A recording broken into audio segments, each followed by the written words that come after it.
This will be a continuation of जो हमने पिछली बार रिकॉर्ड किया था उसके अंदर।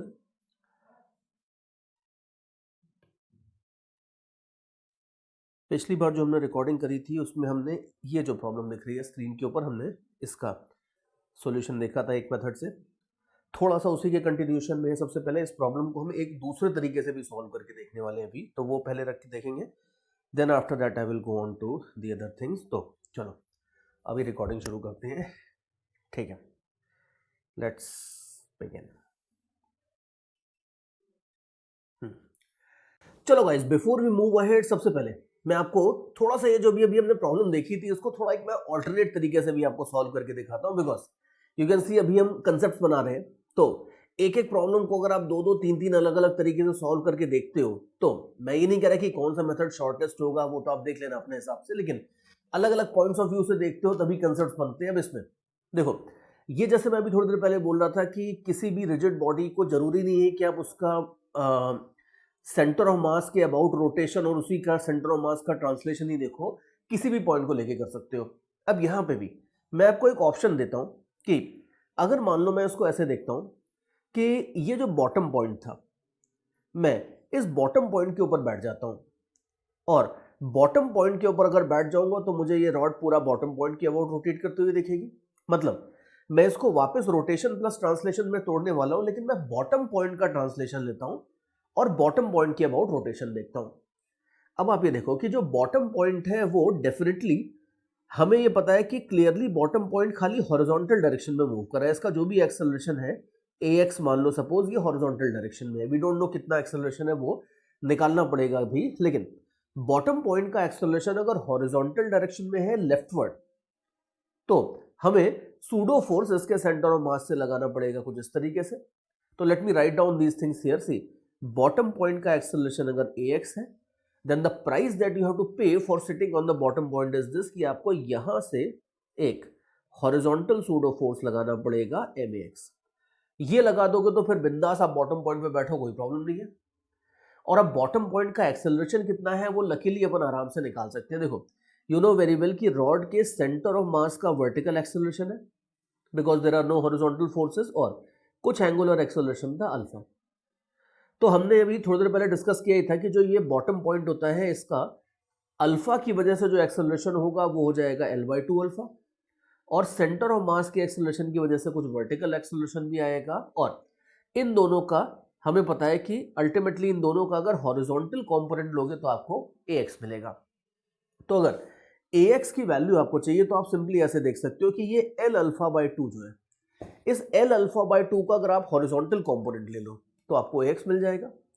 तो जरा ax की वैल्यू भी आप चाहो तो निकाल के रख लो यहां से, ये हो जाएगा L∝/2 cos थीटा। तो देयरफॉर ये जो सूडो फोर्स बन रहा है ये सूडो फोर्स हो जाएगा m into L∝/2 cos theta. ठीक है, ये सूडो फोर्स हो जाएगा। और अब आप देखो, you will see that the problem will become surprisingly simple after this, because कुछ बचा ही नहीं है प्रॉब्लम में। अब हम ये बॉटम पॉइंट के ऊपर बैठ के torque equal to I alpha लगा रहे हैं। Good thing about sitting at the bottom point is this कि जो नॉर्मल रिएक्शन है इसका टॉर्क जीरो हो जाएगा। तो अगर नॉर्मल रिएक्शन का टॉर्क जीरो हो गया तो वैसे ही आपने एक वेरिएबल बचा लिया। और अब आप देखो कि यहां पे जरा बस हम टॉर्क लगा के देखते हैं। इस बॉटम पॉइंट के अबाउट अगर आप देखोगे तो ये mg जो था इसका टॉर्क आएगा, और ये जो सूडो फोर्स है सूडो फोर्स का टॉर्क आएगा, दैट इज इट। और कुछ खास नहीं होने वाला है। तो देयरफॉर अभी आप देखो कि mg का जो टॉर्क है ये हो जाएगा, mg का कौन सा कंपोनेंट होगा वो देख लेते हैं। mg का ये हो जाएगा साइन कंपोनेंट, तो mg sine theta into L/2 ये हो जाएगा mg की वजह से टॉर्क। जो सूडो फोर्स था वो था m/2 L alpha cos theta, ये सूडो फोर्स है। ठीक है, सूडो फोर्स भी आप देख लो, सूडो फोर्स है ऐसे, इसका ये कंपोनेंट चाहिए, ये एंगल थीटा है तो ये परपेंडिकुलर कंपोनेंट चाहिए, तो ये कॉस कंपोनेंट हो जाएगा। तो इसका कॉस कंपोनेंट लो, ठीक है, सूडो फोर्स ब्रैकेट में है, into cos theta into L/2 हो जाएगा आपका सूडो फोर्स का टॉर्क। तो देयरफॉर रॉड के ऊपर लगने वाला जो नेट टॉर्क है वो तो आ जाएगा कुछ इस तरीके से। थोड़ा सा इसको सिंप्लीफाई कर लेंगे, वो कोई दिक्कत नहीं है, कुछ चीजें कॉमन हो बना जाएगी, लेकिन उसके पहले बस हम इसको torque equal to I alpha लगा ही देते हैं। बस I अब की बात देखना कि I आपको ml² पुट करना होगा, बिकॉज जो रोटेशन है वो एक एंड के अबाउट हो रहा है रॉड का। तो इसको हम इक्वेट करने वाले हैं I इंटू अल्फा से। अब शानदार बात यह है कि इसमें सिर्फ एक अननोन है, कोई तीन इक्वेशन तीन वेरिएबल का चक्कर ही खत्म हो गया है, कोई कंस्ट्रेंट लगाने की जरूरत नहीं है। सीधे सीधे अगर आप देखो तो इस पूरी की पूरी इक्वेशन में सिर्फ एक अननोन है अल्फा, दैट्स इट। तो इस इक्वेशन में मास वास जो जो कैंसिल होता है वो कैंसिल करो, इक्वेशन को रीअरेंज करो और रीअरेंज करके 100% आप अल्फा की वैल्यू निकाल सकते हो just by solving this one single equation. And you can easily see कि ये अप्रोच अपनी प्रीवियस अप्रोच से, सेंटर ऑफ मास वाली अप्रोच से बेटर पड़ रही है इस प्रॉब्लम में। तो बात ये है कि आपको पूरी नॉलेज होनी चाहिए कि किसी भी रोटेशन प्लस ट्रांसलेशन वाले प्रॉब्लम में अगर आप चाहो तो किसी भी पॉइंट के ऊपर बैठ के उसके अबाउट आप रोटेशन देख सकते हो और उस पॉइंट का ट्रांसलेशन देख सकते हो। इनफैक्ट सेंटर ऑफ मास का ही जनरली हम ट्रांसलेशन देखते हैं वैसे तो, और बस सूडो फोर्स अपने को पता होना चाहिए। तो अगर मान लो सपोज ये सूडो फोर्स, लेटर से देखो इस प्रॉब्लम में अपने को आसानी इस वजह से पड़ गई कि ये सूडो फोर्स जो था इसको हम बड़े आराम से अल्फा के टर्म्स में रख पा रहे थे। अगर ये रखना पॉसिबल नहीं होता then the problem would not become easy by this method, फिर अपन सेंटर ऑफ मास वाली अप्रोच पे ही जाते हैं। लेकिन कुछ क्वेश्चंस ऐसे बन जाते हैं, इनफैक्ट कई सारे क्वेश्चंस ऐसे बन जाते हैं जहां पे आपको किसी खास पॉइंट के एक्सेलरेशन का मैग्नीट्यूड, डायरेक्शन या कई बार दोनों पता होते हैं। You can figure out these things और इस तरह की चालाकी आप कभी कभी कर सकते हो। तो ये बात है, ये इंटरेस्टिंग पॉइंट है, इस पॉइंट को आप अच्छे से देख लो, समझ लो। और जब भी आप थ्योरी देखते हो तो ये बड़ा इंपॉर्टेंट है कि उस थ्योरी को हर तरीके से अप्लाई करके देखो। सी मैंने देखा है कि कुछ स्टूडेंट्स नंबर ऑफ प्रॉब्लम्स बढ़ाने की, सॉल्व मतलब एग्जांपल्स बढ़ाने की को जल्दी में रहते हैं कि मतलब जैसे मान लो सपोज दिन में वो टारगेट बना के चलते हैं कि आज दिन में मेरे को ना 100 प्रॉब्लम्स करनी है। फिजिक्स में फायदा नहीं होता उससे, फिजिक्स में आप 100 प्रॉब्लम्स करो या 200 करो उससे कोई फर्क नहीं पड़ता है। इंपॉर्टेंट ये है स्पेशली जब आप थ्योरी जस्ट देख के चुके हो, तो इंपॉर्टेंट ये है कि आप क्वेश्चंस को, एक क्वेश्चन को अगर दो तीन तरीके से देखते हो, कंसेप्चुअल क्वेश्चंस के ऊपर फोकस करते हो, तो ये ज्यादा इंपॉर्टेंट रहता है। नंबर ऑफ प्रॉब्लम्स आप कितनी सॉल्व कर रहे हो वो बहुत ज्यादा इंपॉर्टेंट नहीं होता है, वो आगे चल के स्पीड बिल्डिंग वगैरह में काम आ जाएगा, वो ठीक है। बट कंसेप्ट बिल्डिंग का जहां तक सवाल है, वहां पे एक प्रॉब्लम को अगर आप मल्टीपल तरीके से देखते हो, कई तरीके ऐसा भी हो सकता है कि भाई जैसे मैंने आपको यहाँ पे दो तरीके बताए, लेकिन जब मैंने पहली बार इस प्रॉब्लम को देखा था तो हो सकता है कि तीन चार अलग अलग तरीकों से सॉल्व किया हो, जिसमें से दो तरीके यूजलेस हो गए तो वो मैंने आपको बताया नहीं, लेकिन फिर भी that has added to my learning. तो सेम वे कभी भी अगर मान लो सपोज आप मेरा लेक्चर अटेंड करते हो और मैंने दो तरीके से प्रॉब्लम सॉल्व करी है, तो you might try to think ठीक है सर ने दो तरीके से सॉल्व करी, लेकिन अगर कोई अच्छा आइडिया आ रहा है कि यार ऐसे भी सॉल्व हो सकती है, तो उसमें आप 10-15 मिनट जरूर इन्वेस्ट करके देखो। बिकॉज इस तरीके से हो सकता है कि आपको कुछ और अच्छे आइडियाज मिल जाए, या अगर अच्छे आइडियाज नहीं मिलेंगे तो ये एटलीस्ट क्लियर हो जाएगा कि भाई ये नहीं करना है। बिकॉज एग्जाम में ये भी प्रॉब्लम आती है कि एग्जाम में आदमी का माइंड कई बार बड़ा फर्टाइल हो जाता है, जो नहीं करने वाले आइडियाज होते हैं ना वो खूब सारे होते हैं। अच्छा यार ऐसे नहीं, ऐसे कर लेंगे, बिकॉज दिमाग में रहता है कि यार जेई एडवांस वालों ने जरूर कुछ ना कुछ ट्रिकी बनाया होगा इसमें, तो जो यूजलेस आइडिया आते हैं बड़े खूब सारे आते हैं। तो वो सब अगर आप शुरू में ज्यादातर एलिमिनेट करके जाओगे तो यू विल बी ना much better position to think and score as far as examination is concern. तो ये आप देख लो कि दो अलग अलग तरीके से हमने सॉल्व करके देखा। एंड इंटरेस्टिंगली जो हमारा सेकंड वाला तरीका था वो काफी बढ़िया बैठ गया, बिकॉज उसमें हमने ऑलरेडी एज्यूम ही कर लिया था, मतलब एज्यूम क्या कर लिया था, हमने ऑलरेडी अकाउंट में ले लिया था कि इसका मोशन हॉरिजॉन्टल है बॉटम पॉइंट का, तो इसी हिसाब से हमने सूडो फोर्स हॉरिजॉन्टली लगाया था। तो हमें कंस्ट्रेंट की इक्वेशन अलग से लगाने की जरूरत नहीं है। कंस्ट्रेंट क्या कह रहा था, कंस्ट्रेंट इसी फैक्ट को यूज कर रहा था कि बॉटम पॉइंट का एक्सेलरेशन हॉरिजॉन्टल है। वो अगर आप इस अप्रोच से जाओगे तो वो उसमें आपको उसको बहुत ज्यादा अलग से लगाने की जरूरत पड़ेगी ही नहीं। तो ये बात है, इस तरीके से एक सिंपल सी प्रॉब्लम को आप अलग अलग आइडियाज से सॉल्व करके you can all build concepts and you can learn various methods. और आगे देखते हैं, एक और इंटरेस्टिंग सी सिचुएशन मैं आपको दिखाता हूं। ये देखो, अब की बार सिचुएशन ये है कि मेरे पास एक हॉलो स्फीयर है, फ्रिक्शनलेस कर देता हूं, चलो लेट्स कीप थिंग्स सिंपल।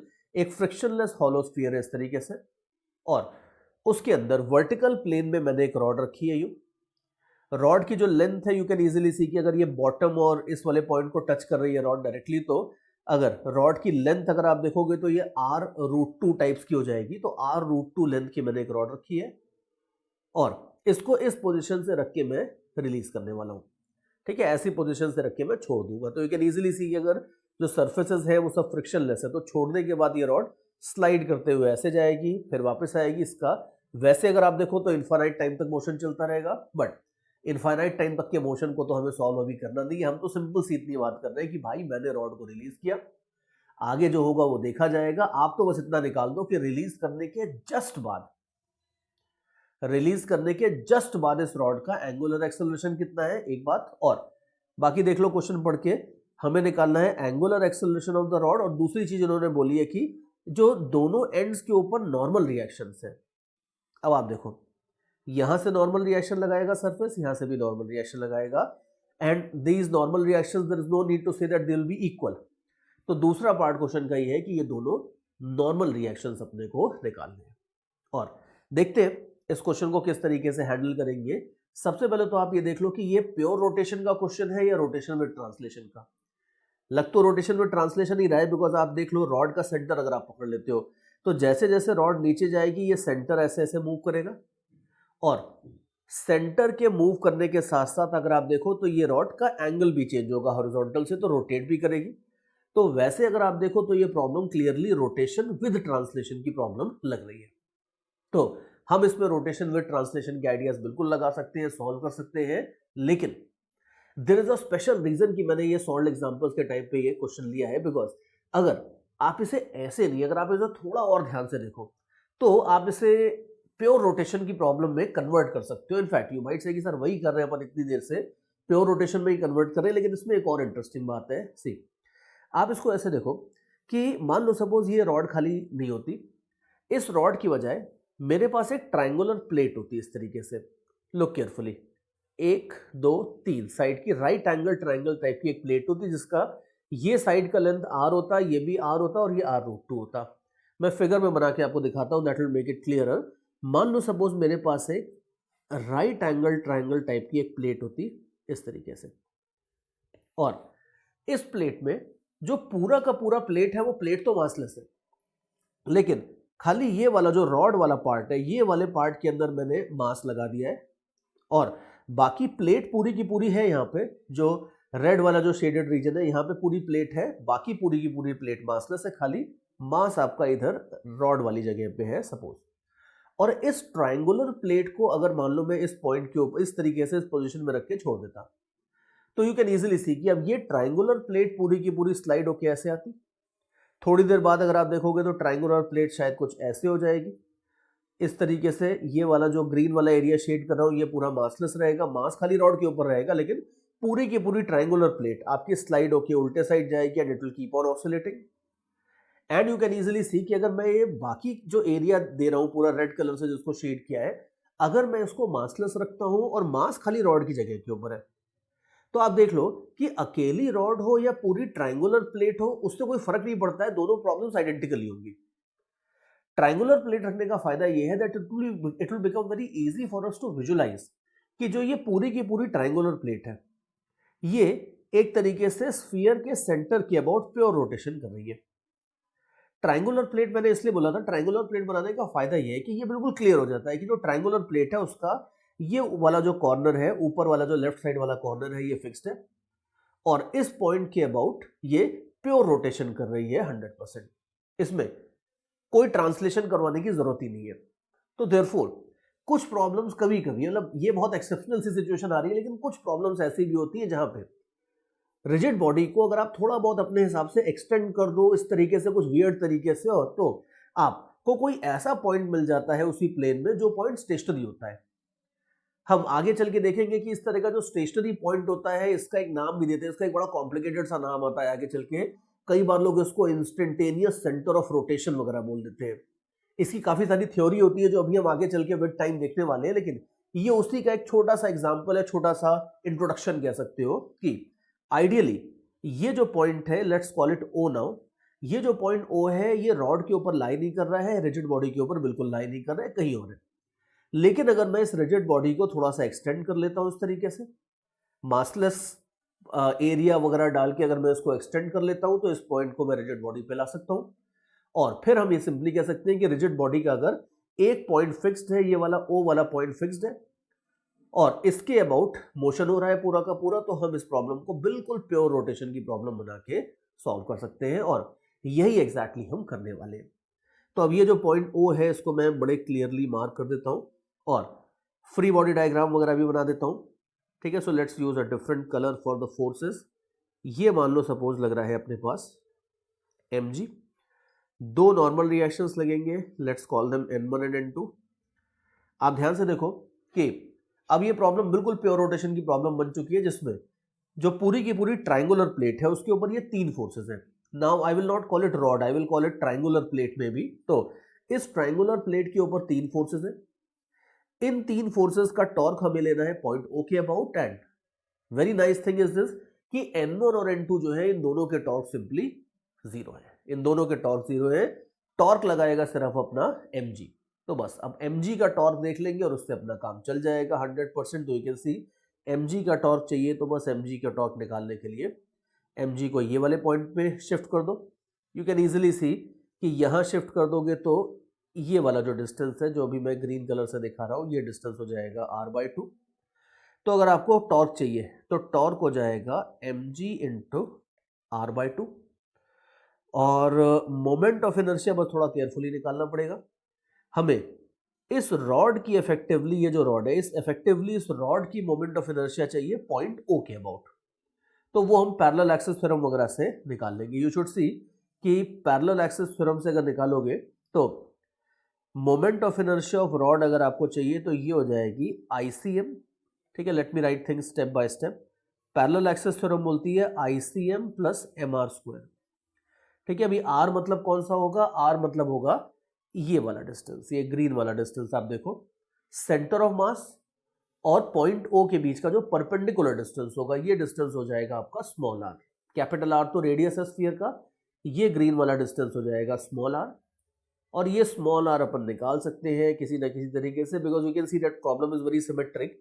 ये एंगल आपका 45 डिग्रीज है, ये डिस्टेंस आपका ऊपर जो रेडियस है ये कैपिटल R है। तो यू कैन इजीली सी कि जो स्मॉल r होगा, ये स्मॉल r हो जाएगा कैपिटल R cos 45 डिग्रीज। ठीक है, एक बार अच्छे से लिख देता हूं इसको। मान लो स्मॉल r हो जाएगा capital R cos 45 degrees which is capital R/√2। ये हो जाएगा स्मॉल r। तो देयरफॉर अब जरा सब कुछ लिख लेते हैं। ICM हो जाएगा ml²/12, that's very nice.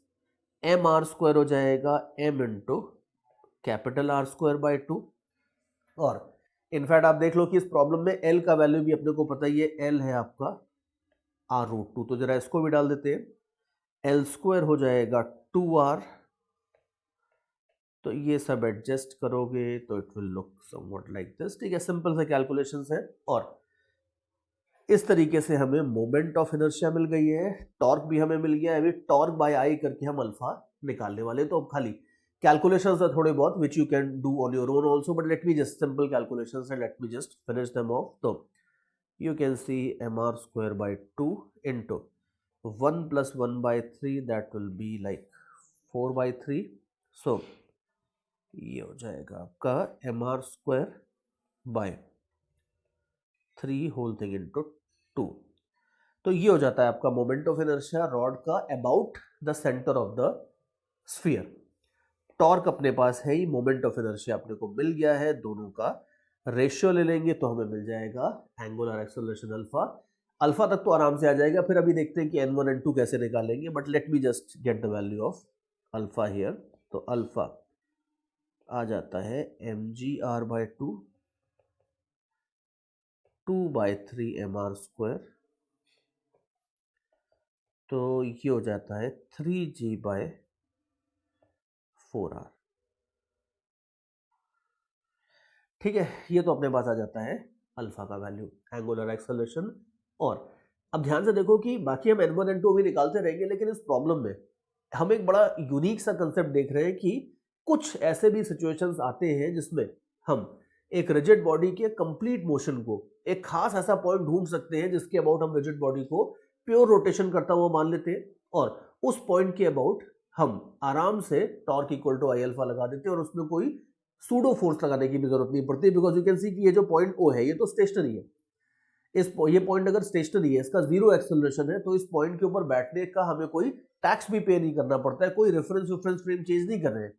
Simple pure rotation की प्रॉब्लम में फ्री में कन्वर्ट कर रहे हैं without paying any pseudo force tax और एनीथिंग। ये बात है। तो चलो अल्फा की वैल्यू तो आ गई है, बाकी आप देख लो नॉर्मल रिएक्शन। नॉर्मल रिएक्शन निकालने के लिए हम इसमें और आइडियाज लगा देते हैं। देखो नॉर्मल रिएक्शन हम निकालने वाले हैं यू नो वेरी वेल कि जब भी इस तरह के फोर्सेस होते हैं जिनका टॉर्क जीरो होता है, इनकी वैल्यू निकालने के लिए हम F equal to M into ACM लगाते हैं। और ये भी हमें पता है कि ये इक्वेशन यूनिवर्सल इक्वेशन है, ये कोई इसके ऊपर डिपेंड नहीं करती कि किस पॉइंट की अबाउट रोटेशन हो रहा है, रोटेशन है या ट्रांसलेशन है, कोई फर्क नहीं पड़ता, ये यूनिवर्सल इक्वेशन है। तो अब मैं इसके ऊपर F equal to M into ACM लगाने वाला हूं।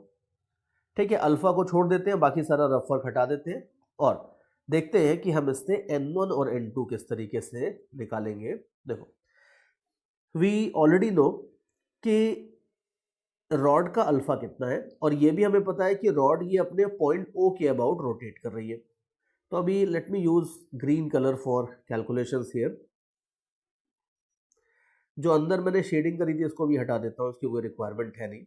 तो अभी देखो, ये हमें पता है कि ये सेंटर ऑफ मास है, ये वाला जो पॉइंट है सेंटर ऑफ मास है, और हमें ये पता चल चुका है कि रॉड का जो एंगुलर एक्सेलरेशन है वो कितना है।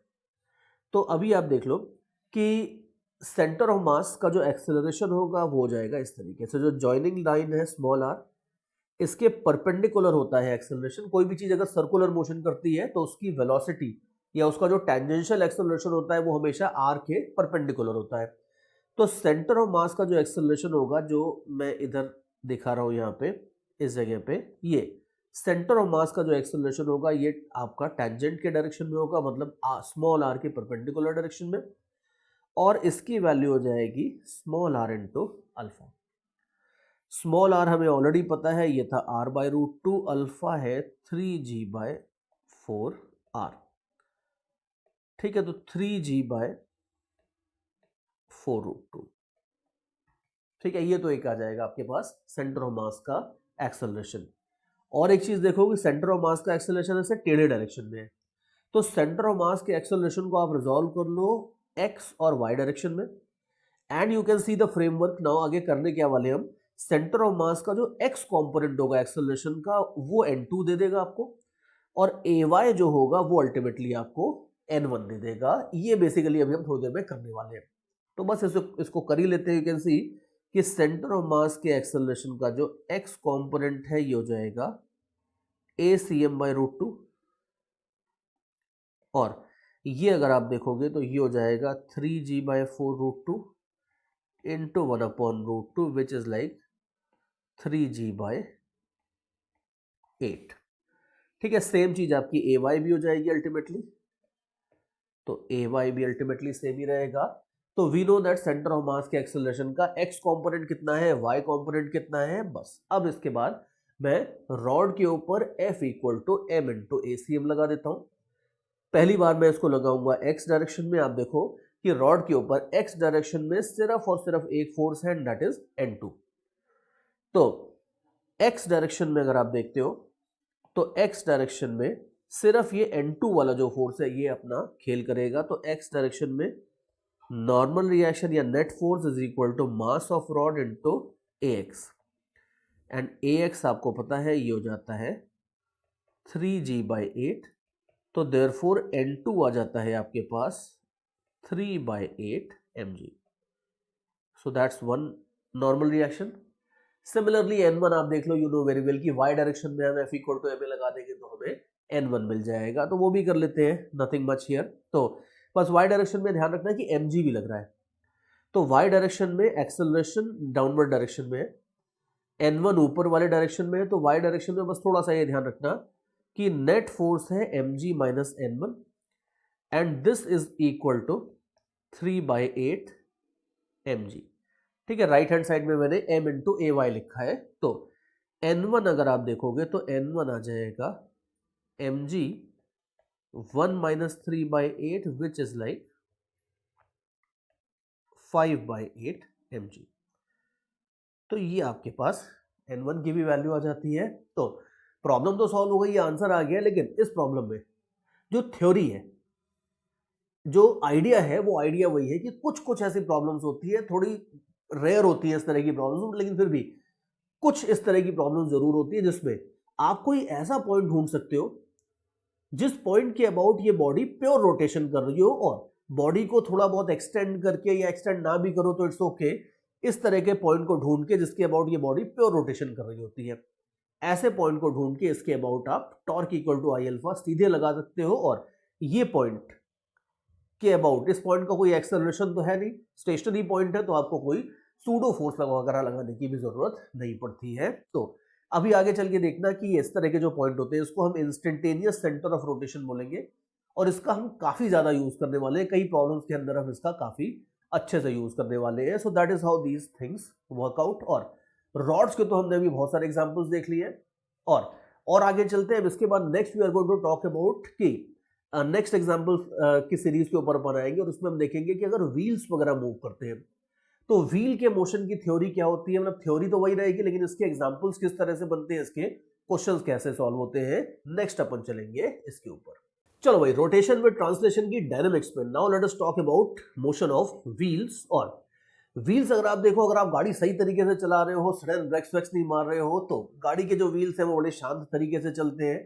दैट मीन्स कि वो स्लिप विप नहीं करते, बड़े सही तरीके से मूव करते हैं। और अगर मान लो सपोज आपने सडनली ब्रेक मार दी है या सडनली एक्सेलरेटर दे दिया, रोड के ऊपर पानी वगैरह कुछ पड़ा हुआ है, तो व्हील्स स्लिप भी कर सकते हैं। और इन दोनों मोशंस को हम एनालाइज करने वाले हैं, जिसमें पहले हम ऐसे मोशन को एनालाइज करेंगे जिसमें व्हील स्लिप नहीं हो रहे होंगे, बिकॉज नेचुरली अगर आप देखो तो 99.99% गाड़ियां आपकी तब वैसे ही चलती है जिसमें व्हील स्लिप वगैरह नहीं कर रहे होते हैं। तो हम सबसे पहले व्हील्स का ऐसा मोशन देखेंगे जिसमें स्लिपिंग नहीं हो रही है, इसको हम ऑब्वियसली रोलिंग विदाउट स्लिपिंग बोलेंगे।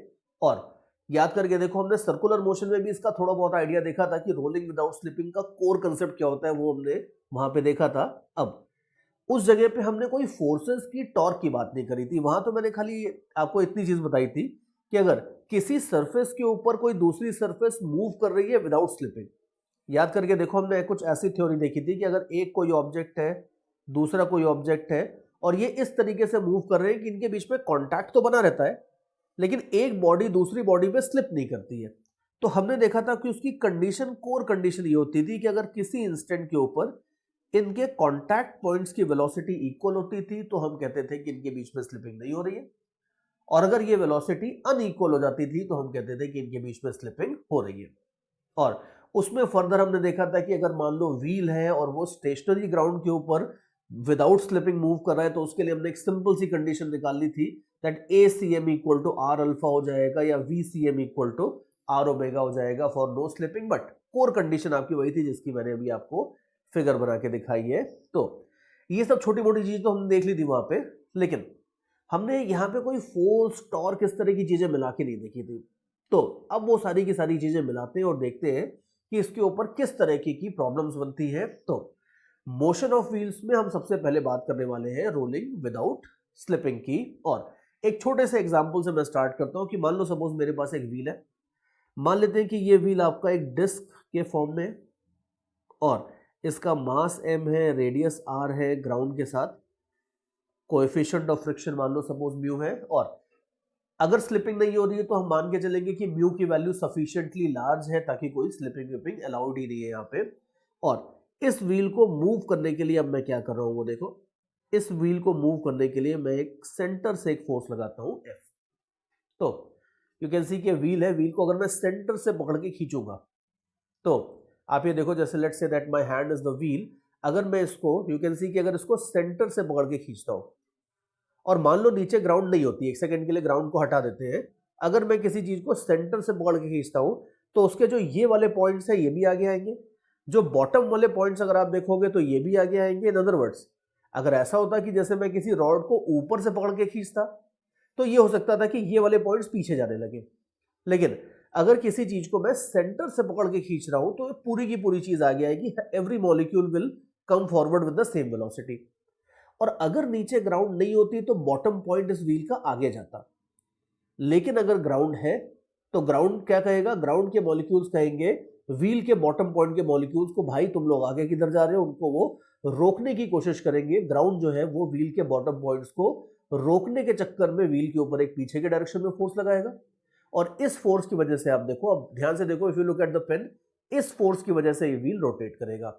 अगर ग्राउंड नहीं होती या ग्राउंड फ्रिक्शनलेस होती तो व्हील को मैं अगर सेंटर से खींचता तो ये व्हील बिना रोटेट किए सिंपली ट्रांसलेट करते करते आ गया था, लेकिन ग्राउंड अगर इसको ग्राउंड इसके बॉटम पॉइंट्स को रोकने की कोशिश करती है तो ये व्हील रोटेट करता है। तो हमारा टास्क क्या है, हमारा टारगेट क्या है, वो तो हम देख लेंगे। See at the end of the day हम यही सब निकालेंगे कि व्हील का एंगुलर एक्सेलरेशन कितना होगा, इसके सेंटर ऑफ मास का कितना एक्सेलरेशन होगा। लेकिन सबसे पहले अपन आराम से फ्री हैंड लेके थोड़ा प्रॉब्लम को देख रहे हैं, एनालाइज कर रहे हैं। जैसे हमने एक चीज रियलाइज करी कि अगर आप सेंटर से किसी भी व्हील को खींचते हो तो उसके बॉटम पॉइंट के ऊपर जो फ्रिक्शन लगता है इस तरह की सिचुएशन में, ये फ्रिक्शन लगता है, हमें नहीं पता कितना है, लेकिन जो भी डायरेक्शन होगा इसका ये बैकवर्ड डायरेक्शन में होगा।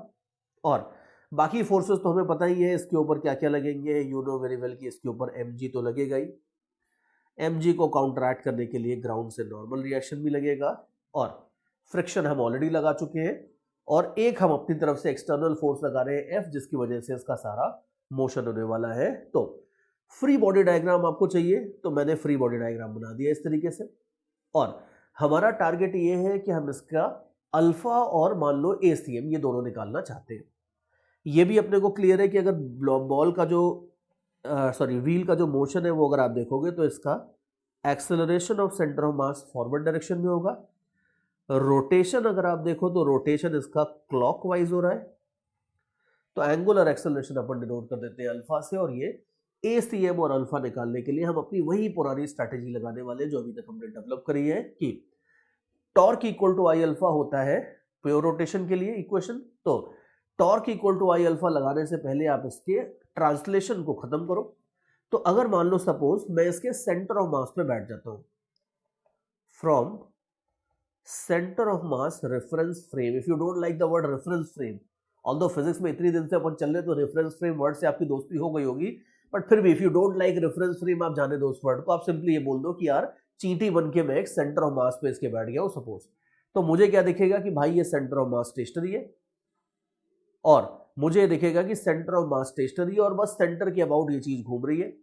तो आप देखो from centre of mass reference frame अगर मैं torque equal to I alpha लगाता हूं, तो देखो जो बंदा सेंटर पे बैठा है उसको यू कैन इजीली सी कि उसको mg का, नॉर्मल रिएक्शन का और f का, इन तीनों का टॉर्क जीरो मिलेगा, बिकॉज ये तीनों सेंटर से ही पास करें, इन तीनों के लिए r का वैल्यू जीरो है।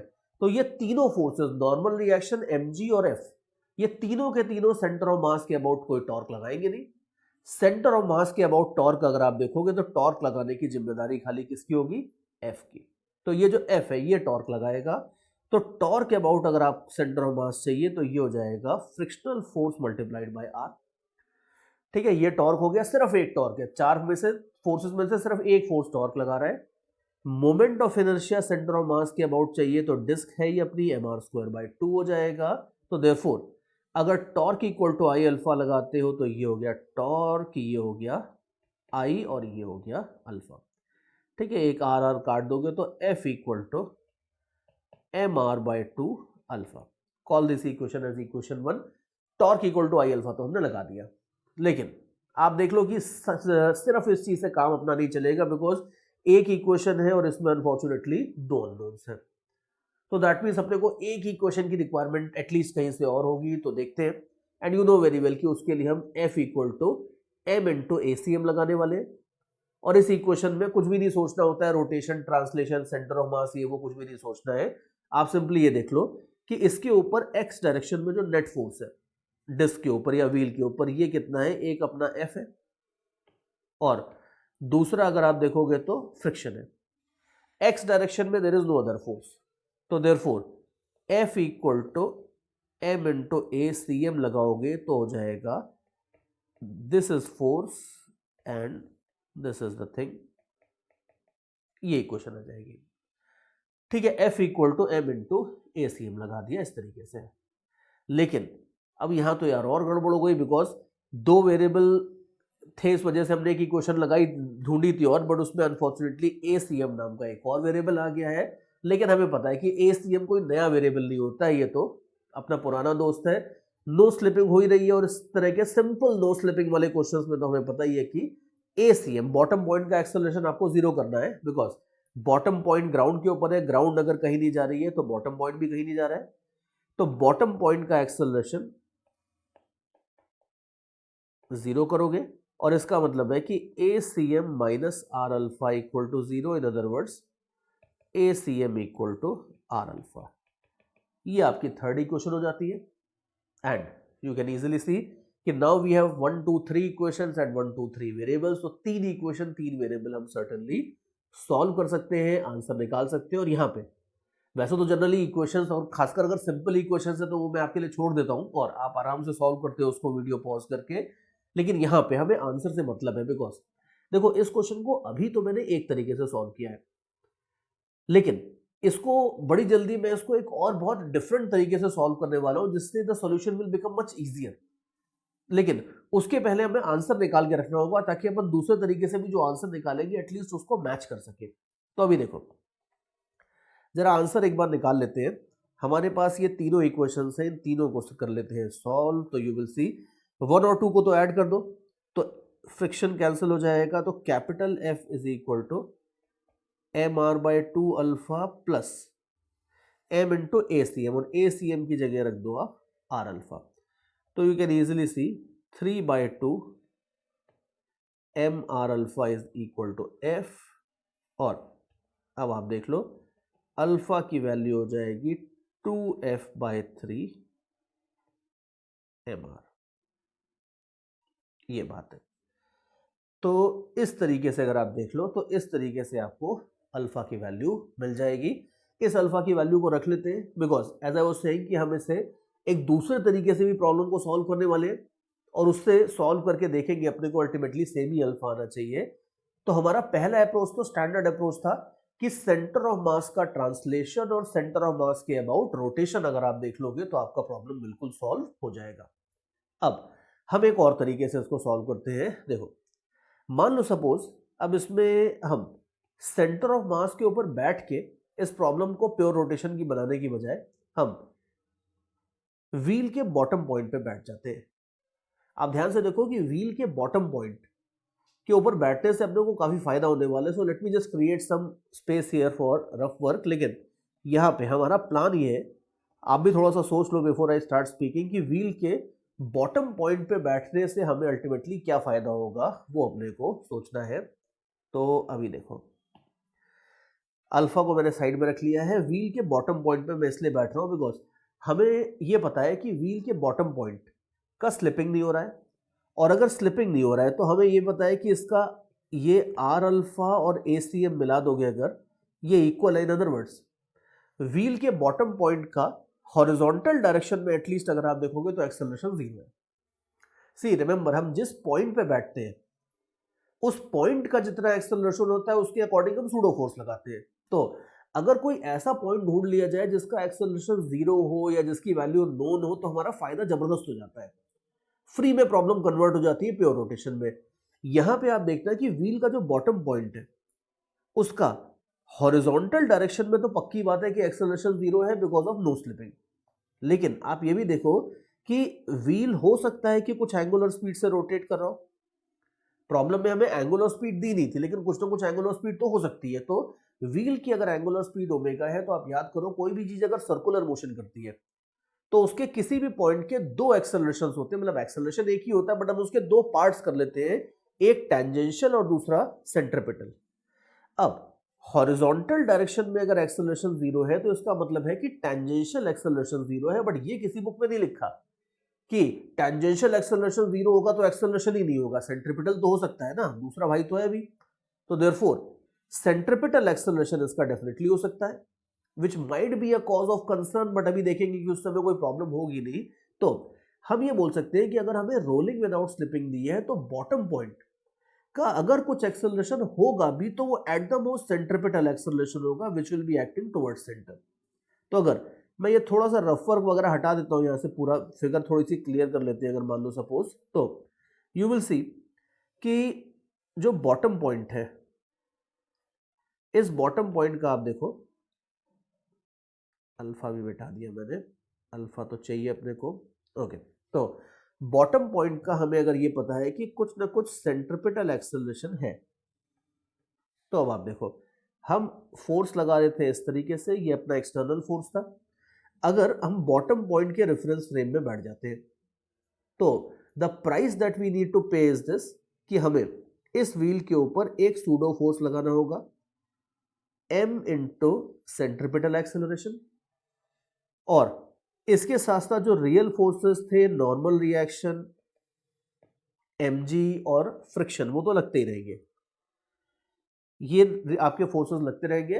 व्हील के बॉटम पॉइंट पे हम बैठ गए और व्हील के बॉटम पॉइंट पे बैठ के अगर हम किसी भी रिजिड बॉडी के एक पॉइंट पे बैठ जाते हैं तो हमें पूरी की पूरी रिजिड बॉडी उस पॉइंट के अबाउट प्योर रोटेशन करती हुई दिखती है। तो अब ध्यान से देखो, व्हील के केस में कई बार शुरू में विजुलाइज करना मुश्किल होता है, बिकॉज व्हील में ना आदमी का माइंड बिल्कुल सेट होता है कि व्हील अपने सेंटर के अबाउट ही रोटेट करता है, लेकिन यहाँ पे व्हील का सेंटर के अबाउट वाला रोटेशन नहीं हो रहा।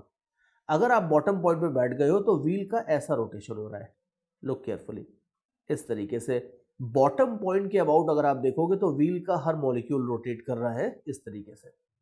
और ये जो बॉटम पॉइंट है, इस बॉटम पॉइंट का जो एक्सेलरेशन था उसके अकॉर्डिंगली मैंने एक सूडो फोर्स लगा दिया है यूं। लेकिन अब आप देखना कि ये सूडो फोर्स का कोई फर्क नहीं पड़ेगा, बिकॉज अगर हम अब बॉटम पॉइंट जो है, ये वाला बॉटम पॉइंट, इसी के अबाउट टॉर्क ले रहे हैं तो आप देख लो कि ज्यादातर फोर्सेस का टॉर्क फिर जीरो हो जाएगा। किसका? नॉर्मल रिएक्शन का, फ्रिक्शन का, इन दोनों का, इन सबका, सूडो फोर्स इंक्लूडेड, इन सबका टॉर्क जीरो हो जाएगा, बिकॉज ये सारे के सारे फोर्स अगर आप देखो तो ये बॉटम पॉइंट से पास कर रहे हैं। सिर्फ जो हमने फोर्स लगाया था वो बॉटम पॉइंट से पास नहीं कर रहा है, तो उसका टॉर्क रहेगा। उसके सिवा जितने भी फोर्सेस हैं उन सबका टॉर्क सिंपली जीरो हो जाएगा, इंक्लूडिंग सूडो फोर्स। और बहुत सारी गाइड्स में आप देखना कि इस प्रॉब्लम को वो बॉटम पॉइंट के अबाउट सॉल्व करते हैं, लेकिन वो सूडो फोर्स की बात तक नहीं करते हैं। क्यों? क्योंकि सूडो फोर्स का तो टॉर्क जीरो हो रहा है, तो उनको लगता है क्यों बच्चों को परेशान किया जाए, इतना कॉम्प्लिकेट किया जाए, तो वो सूडो फोर्स की बात ही नहीं करते, सूडो फोर्स को खाई जाते हैं। लेकिन फिर दिक्कत ये आती है कि आगे चल के जब ज्यादा कॉम्प्लिकेटेड प्रॉब्लम्स आती है, जहाँ पे हम आगे देखेंगे कि कुछ प्रॉब्लम्स ऐसी जरूर आएंगी जिसमें बॉटम पॉइंट के अबाउट टॉर्क लेने में ये सूडो फोर्स भी आएगा और उसका टॉर्क जीरो कई जगह पे नहीं भी होता है। तो वो मैं आपको शुरू से क्लियर रखना चाहता हूं कि ये है, लेकिन इजी प्रॉब्लम्स में इसका टॉर्क जीरो होता है तो हम इसको कंसिडर ही नहीं करेंगे। और अब हम सिंपली देख लेते हैं कि अबाउट बॉटम पॉइंट अगर आपको चाहिए तो अबाउट बॉटम पॉइंट जो टॉर्क होगा ये सिंपली हो जाएगा F मल्टीप्लाइड बाय R। सी ये सिचुएशन हम पहली बार देख रहे हैं अभी, इसलिए मैं थोड़ा सा धीरे धीरे आराम से एक्सप्लेन कर रहा हूं, but once you understand the whole concept you will see कि बॉटम पॉइंट के about torque equal to I alpha लेके अल्फा निकालने में हार्डली आपको 30 सेकंड्स लगेंगे पूरी प्रॉब्लम सॉल्व करने में, एक बार आपकी प्रैक्टिस हो जाएगी तो। बट एनीवे अभी आप देखो, बॉटम पॉइंट के about F multiplied bye R कर दोगे तो टॉर्क आ जाएगा, इसके सिवा किसी और का कोई टॉर्क है नहीं। मोमेंट ऑफ इनर्शिया अगर बॉटम पॉइंट के अबाउट चाहिए तो पैरेलल एक्सिस थ्योरम लगा दो, ये हो जाएगी आपकी 3/2 mr²। ध्यान रखना कि मोमेंट ऑफ इनर्शिया भी आपको बॉटम पॉइंट के अबाउट चाहिएगी, दैट विल बी 3/2 mr²। और अल्फा अगर आप देखोगे तो बस अब आप देख लो, अल्फा हो जाएगा आपका FR upon 3/2 mr² which will be simply 2/3 F/mr। ये आपके पास अल्फा की वैल्यू आ जाएगी, which you can 100% see same है, बिल्कुल 100% सेम है दोनों। और अब आप देखो कि बॉटम पॉइंट के about torque equal to I alpha लगाने का मेन फायदा ये था कि बॉटम पॉइंट के ऊपर बैठते ही ये फ्रिक्शन का टॉर्क लेने की जरूरत नहीं पड़ती है, जीरो हो जाता है। तो सारी इक्वेशंस में अगर आप देखो तो कहीं फ्रिक्शन आता ही नहीं है। एक बात, नो स्लिपिंग की भी इक्वेशन लगाने की जरूरत नहीं पड़ती है, बिकॉज वो तो हमने एक तरह से इंटरनली एज्यूम कर ही लिया है, बिकॉज नो स्लिपिंग होगा तभी इस बॉटम पॉइंट का टेंजेंशियल एक्सेलरेशन जीरो होगा। अदरवाइज अगर बॉटम पॉइंट का कुछ ऐसा हॉरिजॉन्टल एक्सेलरेशन होता तो हमें उसके अकॉर्डिंग भी सूडो फोर्स लगाना पड़ता और उस सूडो फोर्स का पक्का टॉर्क आता, ये बात है। लेकिन लकीली इस तरह की कोई प्रॉब्लम आती नहीं है यहाँ पे। तो देयरफॉर ये ध्यान रखना कि व्हील्स की, स्पेशली व्हील्स की जो रोलिंग विदाउट स्लिपिंग की प्रॉब्लम्स होती है, बड़े ध्यान से सुनो, इंपॉर्टेंट बात है, व्हील्स की जितनी भी रोलिंग विदाउट स्लिपिंग की प्रॉब्लम्स होती है उसमें अगर torque equal to I alpha लगाने के लिए आप बॉटम पॉइंट पे बैठ जाओ तो आपका काम बहुत ज्यादा सिंप्लीफाई हो जाता है। इन मोस्ट ऑफ द प्रॉब्लम्स बहुत ज्यादा सिंप्लीफाई हो जाता है, क्योंकि उसमें फ्रिक्शन के टॉर्क की जरूरत पड़ती नहीं है। You will be able to get the value of alpha very very easily. हाँ, वो अलग बात है कि अब अगर मान लो सपोज आपको फ्रिक्शन की वैल्यू निकालनी है या इस तरह के कुछ और कैलकुलेशन करनी है, then you will have to consider friction. But otherwise सिर्फ अगर आपको अल्फा निकालना है तो फटाफट अल्फा इस तरीके से आ जाता है, काम खत्म, और कुछ भी कॉम्प्लिकेशन करने की जरूरत नहीं पड़ती है। और ये तो खैर बहुत ही सिंपल सी प्रॉब्लम थी, लेकिन आगे चल के हम देखेंगे कि बहुत बड़ी बड़ी प्रॉब्लम्स में भी इस अप्रोच से आपको जबरदस्त फायदा होता है। और इस तरीके से रोलिंग विदाउट स्लिपिंग की प्रॉब्लम में तो हम अपनी यही स्ट्रैटेजी रखेंगे कि in most of the problems हम बॉटम पॉइंट के about torque equal to I alpha लगाएंगे। हम सेंटर ऑफ मास के अबाउट भी लगा सकते हैं, लेकिन फायदा नहीं है क्योंकि उससे फ्रिक्शन भी आ जाता है और प्रॉब्लम थोड़ी सी लेंदी हो जाती है। So that is how the things are going to go from here. Okay, चलो और आगे देखते हैं। हम इस प्रॉब्लम में थोड़ा सा और मॉडिफिकेशन कर देते हैं। Let's make the problem a little bit lengthier, but core approach अपनी वही रहेगी। देखो, मान लो सपोज अपने पास एक डिस्क थी।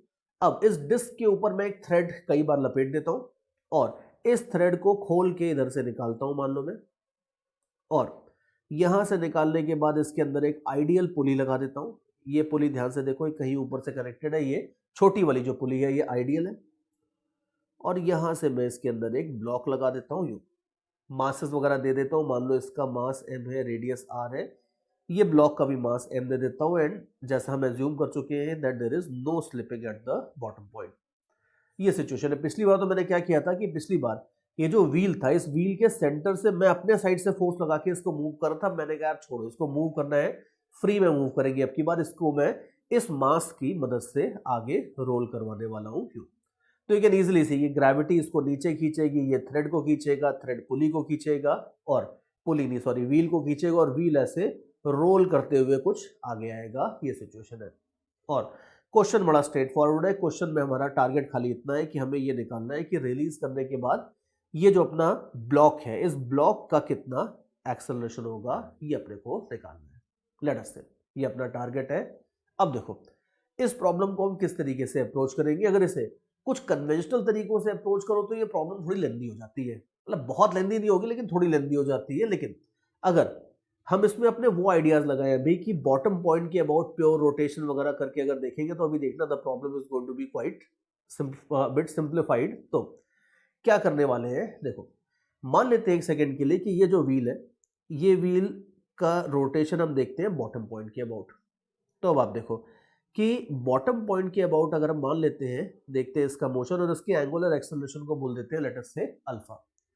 तो यू नो वेरी वेल कि जो सेंटर है इसका फॉरवर्ड एक्सेलरेशन हो जाएगा आर अल्फा, बिकॉज अगर सेंटर इस बॉटम पॉइंट के अबाउट प्योर रोटेशन कर रहा है, तो आप देख लो कि सेंटर का जो फॉरवर्ड एक्सेलरेशन है किसी भी प्योर रोटेटिंग बॉडी में जो एक्सेलरेशन होता है वो सबका आर अल्फा हो जाता है। तो देयरफॉर बॉटम पॉइंट के अबाउट सेंटर का एक्सेलरेशन हो जाएगा आर अल्फा। और आप टॉप पॉइंट को देखो, ये जो टॉप पॉइंट है, टॉप पॉइंट का यहां से डिस्टेंस है 2r, तो टॉप पॉइंट का एक्सेलरेशन हो जाएगा 2r alpha. Late me right that here.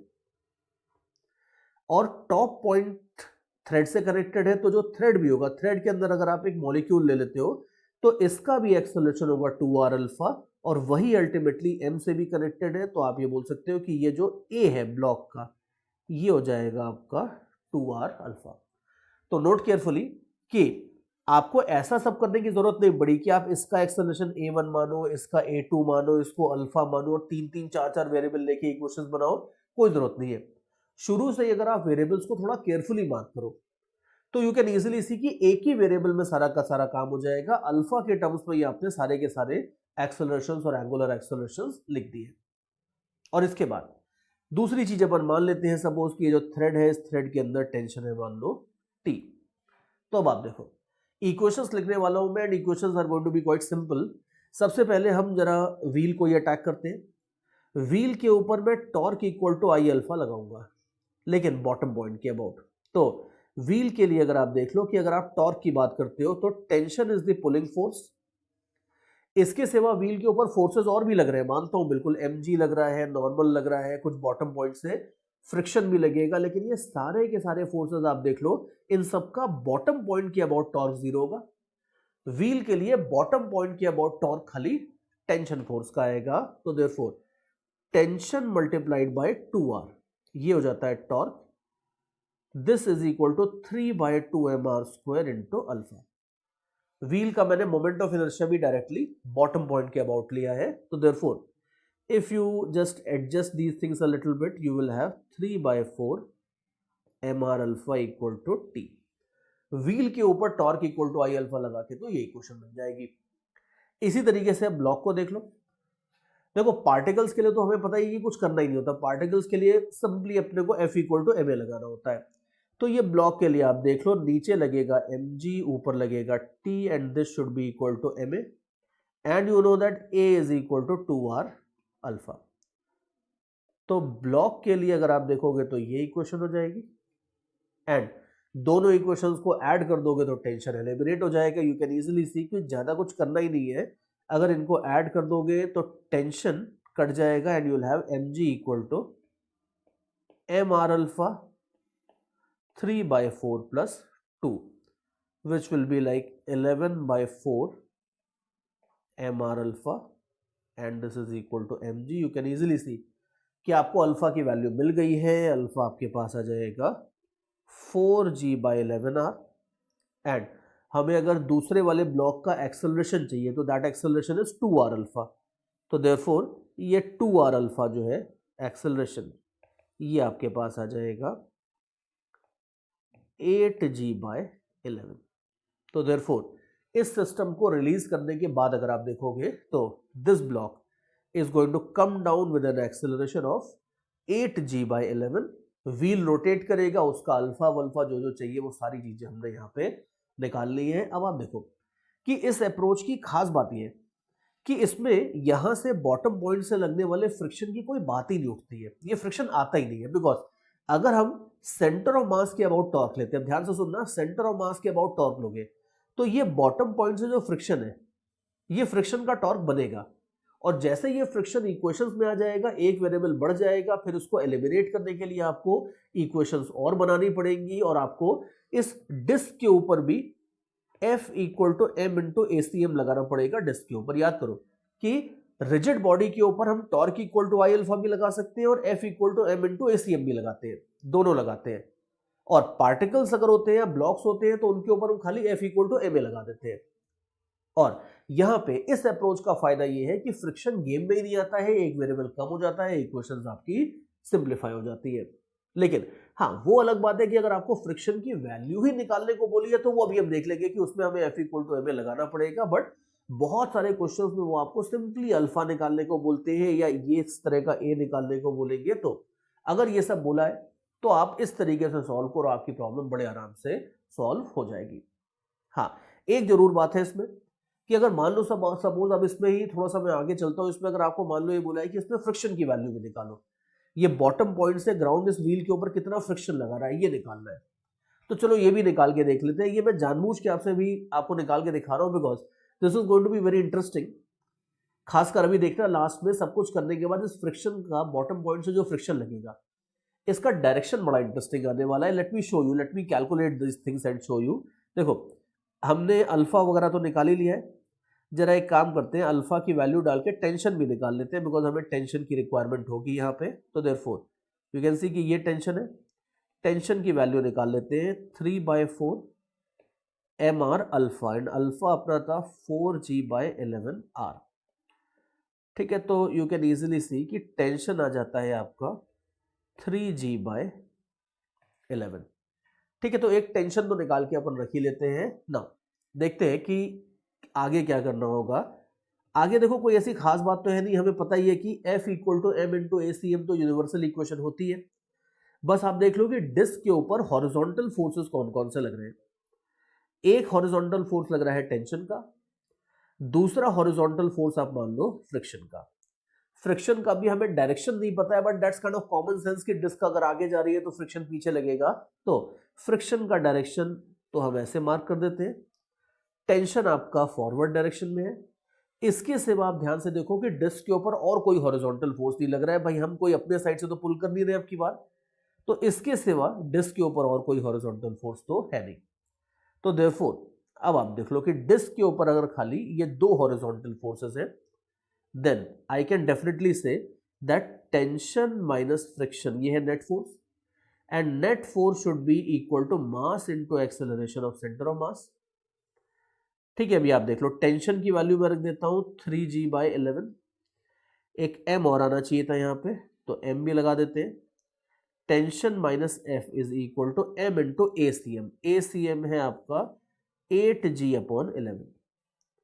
ठीक है, तो ये मैंने रख दी है वैल्यूज, और हमारा प्लान है फ्रिक्शन निकालने का। तो अभी आप देख लो फ्रिक्शन हो जाएगा 3/11 -8/11 और mg को आप कॉमन ले लो बाहर।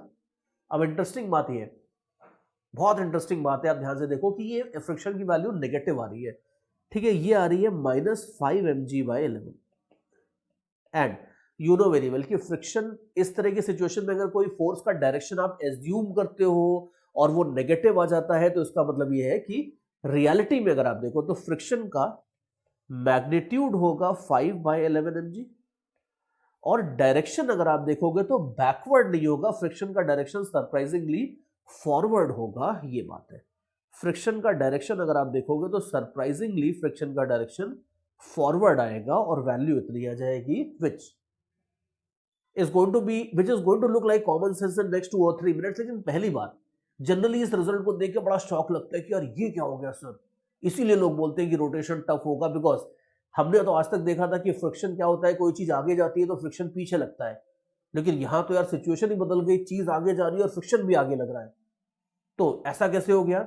आप सोच के देखो कि फ्रिक्शन को पूरे ऑब्जेक्ट के मोशन से मतलब नहीं है, फ्रिक्शन की जो व्यू पॉइंट है वो बहुत लिमिटेड होता है। अगर मान लो ये टेबल है, ये टेबल के मॉलिक्यूल्स हैं और जो व्हील है, इस व्हील के बॉटम पॉइंट को आप देखो, फ्रिक्शन खाली ये देखता है कि व्हील के बॉटम पॉइंट के मॉलिक्यूल्स अगर आगे जा रहे हैं तो मैं उन्हें रोकूंगा पीछे फोर्स लगा के, और अगर व्हील का बॉटम पॉइंट के मॉलिक्यूल्स पीछे जाने की टेंडेंसी रख रहे हैं तो फ्रिक्शन उन्हें रोकने के लिए आगे फोर्स लगाएगा। अब आप याद करके देखो, कुछ टाइम पहले मैंने एक रॉड वॉर्ड की जब प्रॉब्लम दी थी, जो रोटेशन प्लस ट्रांसलेशन डायनेमिक्स हम जब शुरू कर रहे थे, वहां पे आप याद करो मैंने आपको एक सिचुएशन दिखाई थी कि किसी रॉड के टॉप पॉइंट को अगर आप पुल करते हो आगे, तो हमने देखा था कि सेंटर आगे जाता है और रोटेशन भी होता है, और इन दोनों इफेक्ट्स को हमने देखा था कि मिला के जो बॉटम पॉइंट होता है वो बॉटम पॉइंट पीछे आता है, बॉटम पॉइंट की वेलोसिटी पीछे होती है। तो देयरफॉर व्हील के केस में भी वही सिचुएशन है। अब आप देखो कि अगर ये व्हील है, व्हील को मैंने जो प्रीवियस प्रॉब्लम थी उसमें सेंटर से पुल किया था, अगर सेंटर से पुल करूंगा तो इसका बॉटम पॉइंट भी आगे आएगा, टॉप पॉइंट भी आगे आएगा, बिकॉज मेरे सेंटर वाले फोर्स की टेंडेंसी इसको रोटेट करने की नहीं है। लेकिन अगर मैं व्हील को टॉप पॉइंट से पुल करूंगा तो you can just have a look at my hand, अगर इसको टॉप पॉइंट से पुल करूंगा तो यू कैन इजीली सी कि बॉटम पॉइंट की टेंडेंसी पीछे जाने की हो सकती है, और अगर पीछे जाने की हो सकती है तो फ्रिक्शन को सिर्फ इस चीज से मतलब होता है कि जो व्हील का जो मॉलिक्यूल टेबल के साथ कांटेक्ट में है वो मूव नहीं करना चाहिए। तो अगर बॉटम पॉइंट की टेंडेंसी पीछे जाने की है तो फ्रिक्शन बॉटम पॉइंट के ऊपर डेफिनेटली आगे के डायरेक्शन में लग सकता है। तो ध्यान रखना कि ये चीज जो हमने कहीं ना कहीं न्यूटन्स लॉ में बिल्ड कर ली होगी, चीज आगे जाएगी तो फ्रिक्शन पीछे लगेगा, ये बच्चों वाला आइडिया होता है जो रोटेशन में अपग्रेड करना होता है अपने को। तो ध्यान रखना कि व्हील का, ये व्हील है, व्हील का सेंटर आगे जाने का मतलब नहीं होता है कि व्हील का हर पॉइंट आगे जा रहा है। अगर व्हील का सेंटर आगे जा रहा है लेकिन व्हील बहुत तेजी से रोटेट कर रहा है तो हो सकता है कि बॉटम पॉइंट पीछे जाए, और अगर ऐसा होगा तो फ्रिक्शन उसके ऊपर आगे के डायरेक्शन में फोर्स लगाएगा। लेकिन अच्छी बात है कि जहां तक खाली प्रॉब्लम सॉल्विंग की बात है, ये सारी चीजें अपने को समझनी चाहिए वो अलग बात है, लेकिन जहां तक खाली प्रॉब्लम सॉल्विंग की बात है, आंसर्स निकालने की बात है, कोई फर्क नहीं पड़ता। अगर मान लो सपोज जैसे इस प्रॉब्लम को सॉल्व करने से पहले हमें नहीं पता था कि फ्रिक्शन आगे लगेगा या पीछे लगेगा, हमने तो चुपचाप फ्रिक्शन को पीछे लगा दिया था। लेकिन अगर आप इक्वेशन सही सही लिखोगे, सही तरीके से सॉल्व करोगे, तो फिजिक्स की थ्योरी इतनी स्ट्रांग है कि वो थ्योरी डायरेक्टली आपको मैग्नीट्यूड और डायरेक्शन दोनों बता देगी। आपको कॉमन सेंस लगाने की भी जरूरत नहीं है, आप इसमें सही तरीके से थ्योरी लगाओगे तो डायरेक्शन आपको ऑटोमेटिकली पता चल जाएगा। तो इसका मतलब ये है कि ज्यादा टेंशन लेने की बात नहीं। कई बार मैंने देखा है कि बच्चे यहाँ पे टेंस हो जाते हैं कि सर ये क्या हो गया, हमें शुरू से पता था कि फ्रिक्शन गड़बड़ तरह का फोर्स होता है, कभी भी किसी भी डायरेक्शन में लग जाता है, and then they get demotivated कि सर ये तो प्रॉब्लम बड़ी टफ हो रही है। ध्यान से देखो कि अगर आपको मान लो सपोज ज्यादा विजुलाइज नहीं भी हो रहा है कि फ्रिक्शन आगे लगेगा या पीछे लगेगा, तो मत करो विजुलाइज, कोई दिक्कत नहीं, आप रैंडमली उसको लेफ्ट या राइट किसी भी एक डायरेक्शन में लगा दो, और जिस डायरेक्शन में आपने लगाया है उसके अकॉर्डिंग आप इक्वेशंस लिख लो, उन इक्वेशंस को सॉल्व कर लो। सॉल्व करके अगर आप सही तरीके से सॉल्व करके रिजल्ट निकालोगे तो डायरेक्शन आपको अपने आप मिल जाएगा। अगर माइनस साइन आता है तो उसका मतलब है कि जो डायरेक्शन आपने माना था उसको रिवर्स कर दो और मैग्नीट्यूड सेम रखो, और अगर प्लस ही आ जाता है तो उसका मतलब है that we got lucky and our assumption was right. तो देयरफॉर वो अलग बात है कि जो थोड़ा सा डिस्कशन में कर रहा हूं समझाने के लिए वो जरूरी है, बिकॉज थोड़ा सा जो रिजल्ट आता है उस रिजल्ट को जस्टिफाई करना भी जरूरी होता है, तो वो फील आना भी जरूरी है कि भाई फ्रिक्शन क्यों आगे लग रहा है इस प्रॉब्लम में। लेकिन पॉइंट मेरा ये है कि इसको लेके टेंस होने की जरूरत नहीं है कि इसको हम अगर मान लो सपोज हम इसमें हमारे मार्क्स चले जाएंगे या अपन आंसर्स गलत निकाल लेंगे, ऐसा कुछ भी नहीं है।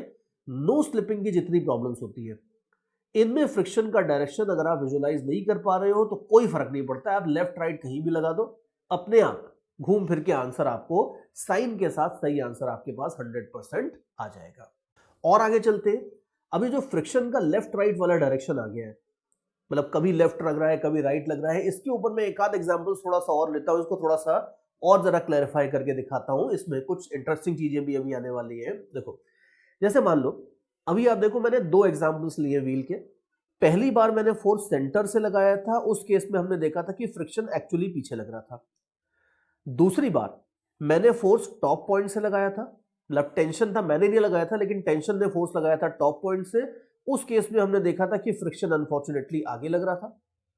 तो देयरफॉर चक्कर यह है कि किसी भी व्हील में आप सेंटर से फोर्स लगाते हो तो पक्की बात है फ्रिक्शन पीछे लगता है, लेकिन जैसे जैसे आप अपना point of application of force ऊपर करते जाते हो फ्रिक्शन के डायरेक्शन में कुछ गड़बड़ आने के चांसेस रहते हैं।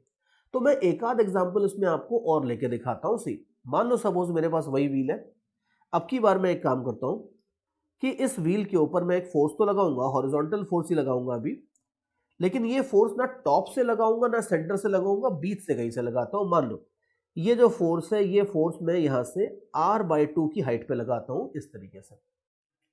तो यू कैन इजीली सी कि अगर ये व्हील है, मैं अगर यहां से कुछ फोर्स लगा रहा हूं थोड़ा टॉप से नीचे से, तो इस फोर्स की भी टेंडेंसी, ये फोर्स अगर मैं लगा रहा हूं ऐसे, तो इस फोर्स की भी टेंडेंसी थोड़ा तो होगी घुमाने की। सी इस फोर्स को आप जितना ऊपर से लगाओगे उतना ज्यादा इस फोर्स की टेंडेंसी रोटेट करने की होगी ऑब्जेक्ट को, जितना ज्यादा सेंटर की तरफ ले जाओगे उतनी टेंडेंसी कम हो जाएगी रोटेशन की। तो यहां पे जो फोर्स है वो मैंने लगाया है सेंटर से r/2 हाइट के ऊपर, और हमारा टास्क ये है कि हम इसमें ये निकाल के देखेंगे इसके ऊपर फ्रिक्शनल फोर्स की वैल्यू कितनी है और इसका डायरेक्शन कितना है, ये अपने को निकालना है। बाकी सब अपने को दिया है, व्हील जो है इसका मास दिया है, रेडियस दिया है, डिस्क के फॉर्म में है, ये सब एज्यूम कर लेते हैं, कोई प्रॉब्लम नहीं है। और हम ये देखेंगे कि इस डिस्क के ऊपर या व्हील के ऊपर फ्रिक्शन कितना लग रहा है और किस डायरेक्शन में लग रहा है। तो देखो स्टार्टिंग वैसे ही करते हैं कि बॉटम पॉइंट ले लेते हैं। बॉटम पॉइंट का जो बॉटम पॉइंट है उसके अबाउट हम torque equal to I alpha वगैरह लगाते हैं। तो बॉटम पॉइंट पे बैठ जाते हैं। बॉटम पॉइंट के अबाउट अगर आप देखोगे तो टॉर्क हो जाएगा आपकी बार F multiplied by this thing. See यहां तक तो अपन समझ ही गए कि अगर ये नो स्लिपिंग की प्रॉब्लम है तो बॉटम पॉइंट के about torque equal to I alpha लगाना बेस्ट रहता है। तो ये R अगर आप देखोगे ग्रीन वाला स्मॉल r, तो ये हो जाएगा r प्लस r/2। तो टॉर्क तो हो जाएगा 3Fr/2। मोमेंट ऑफ इनर्शिया देख लो, बॉटम पॉइंट के अबाउट मोमेंट ऑफ इनर्शिया लगाओगे तो ये हो जाएगा 3/2mr²। तो टॉर्क बाय आई कर दोगे तो अल्फा हो जाएगा 3Fr/2 and 3/2mr²। So very nice, 3/3/2 भी कट गया। तो अल्फा अगर आप देखोगे तो ये हो जाएगा F/mr। ठीक है, ये तो हो जाएगा अपने व्हील का एंगुलर एक्सेलरेशन। और हमें तो चाहिए था फ्रिक्शन। तो अब अगले स्टेप पे आते हैं। अल्फा हमने निकाल लिया विच इज वेरी नाइस, इसको बोल देते हैं इक्वेशन नंबर 1। अब याद करो कि हमें इस तरह के जो फोर्सेस होते थे, फ्रिक्शन विक्शन या कोई भी फोर्सेस होते थे जो सेंटर ऑफ रोटेशन वगैरह से पास करते थे, उनका टॉर्क के अंदर तो इक्वेशन आता ही नहीं था। तो हम जनरली ये equation F equal to m into ACM से निकालते थे। तो अब आप देखो सेंटर ऑफ मास का जो एक्सेलरेशन होगा ये हो जाएगा r, look at the figure, r multiplied by alpha. तो ACM हो जाएगा r अल्फा। अब r अल्फा अगर आप देखो तो ये हो जाएगा F/m, ये आ जाएगा सेंटर ऑफ मास का एक्सेलरेशन। तो now I have a wheel, इस व्हील के ऊपर एक हॉरिजॉन्टल फोर्स हमने लगाया, हमें नहीं पता फ्रिक्शन किस डायरेक्शन में लगेगा, मान लेते हैं फ्रिक्शन पीछे लगेगा सपोज। तो नेट फोर्स अगर आप देखो इसके ऊपर व्हील के ऊपर, तो हॉरिजॉन्टल डायरेक्शन में नेट फोर्स है हमारा force minus frictional force, and this should be equal to mass into ACM। And you will see something interesting here, ये सब अगर आप खेल करते हो तो राइट हैंड साइड हो जाता है इतना, और m और m कैंसिल हो जाएगा तो ये बचेगा F। तो आप देख लो, अब इंटरेस्टिंग बात ये कि F और F भी कैंसिल हो जाएगा दोनों साइड में, और फ्रिक्शनल फोर्स आ जाएगा सिंपली 0। तो इंटरेस्टिंग बात है कि अगर जो हमारा ये वाला फोर्स था, इस फोर्स को अगर मैं सेंटर से r/2 की हाइट पे लगाता हूं तो सरप्राइजिंगली फ्रिक्शनल फोर्स को कुछ करने की जरूरत ही नहीं है, फ्रिक्शनल फोर्स सिंपली 0 हो जाएगा। और तो डायरेक्शन की तो कोई लेफ्ट एंड राइट कोई बात ही नहीं उठती है, फ्रिक्शनल फोर्स की वैल्यू सिंपली 0 हो जाएगी, ये बात है। तो अब ये जो हमने सारी एनालिसिस करी है, 3 एग्जांपल्स जो मैंने दिखाए आपको अलग अलग, इन तीनों को मिला के मैं फाइनल कुछ ना कुछ कंक्लूजन्स निकालने वाला हूं, and these conclusions are going to be pretty important. तो इनको अच्छे से ध्यान से समझना है अपने को। सी, अपने पास फ्रिक्शनल फोर्स 0 आ गया, दैट इज वेरी नाइस, लेकिन हमने जो ओरिजिनली 2 प्रॉब्लम्स देखी थी, मैं सारा रफ वर्क हटा देता हूं और आपको जो कंक्लूजन्स है, तीनों प्रॉब्लम के कंक्लूजन्स दिखा के थोड़ा सा कुछ हम फाइनल चीज निकालेंगे। देखो, हमने देखा था कि अगर हम फोर्स सेंटर से लगाते हैं, तो सेंटर से फोर्स लगाते हैं तो इस व्हील की टेंडेंसी खाली ट्रांसलेट करने की होती है, बॉटम पॉइंट आगे आने की कोशिश करता है, फ्रिक्शन इसको रोकने के लिए पीछे फोर्स लगा देता है। ये हमने सबसे पहली चीज देखी थी। एक बात, इसको रेड कलर से बनाते हैं, ठीक है। इसके बाद दूसरा प्रॉब्लम हमने देखा था कि अगर मैं सेम फोर्स टॉप पॉइंट से लगा देता हूं, अब ध्यान से देखो कि अगर सेम फोर्स मैं टॉप पॉइंट से लगाता हूं तो इस व्हील की ट्रांसलेट करने की तो टेंडेंसी है ही, वो मानता हूं, लेकिन इसके साथ साथ इसकी रोटेट करने की भी टेंडेंसी है। तो अगर मैं व्हील को टॉप पॉइंट से फोर्स लगाता हूं तो जो बॉटम पॉइंट था उसकी रोटेट करने की टेंडेंसी शायद ज्यादा होती होगी बजाय ट्रांसलेट करने के। तो हमने देखा था कि इस तरह से अगर आप देखोगे तो इस बॉटम पॉइंट की वेलोसिटी पीछे डेवलप होने लगती है और उसको रोकने के लिए फ्रिक्शन फोर्स आगे लगता है, ठीक है। नोट केयरफुली कि मैं फोर्स कहीं से भी लगाऊं, इन दोनों फोर्सेस की जो ACM प्रोड्यूस करने की टेंडेंसी है वो सेम है, लेकिन जैसे जैसे इस फोर्स को मैं axis of centre of wheel से दूर करता जाता हूं, वैसे वैसे ये स्मॉल r जो है, ये स्मॉल r बढ़ता जाता है और इसकी रोटेशन की टेंडेंसी ज्यादा होती है। यू कैन इजीली सी कि जो रोटेशन की टेंडेंसी है वो बॉटम पॉइंट को पीछे ला रही है, जो ट्रांसलेशन की टेंडेंसी है वो बॉटम पॉइंट के साथ साथ सारे पॉइंट्स को आगे ला रही है।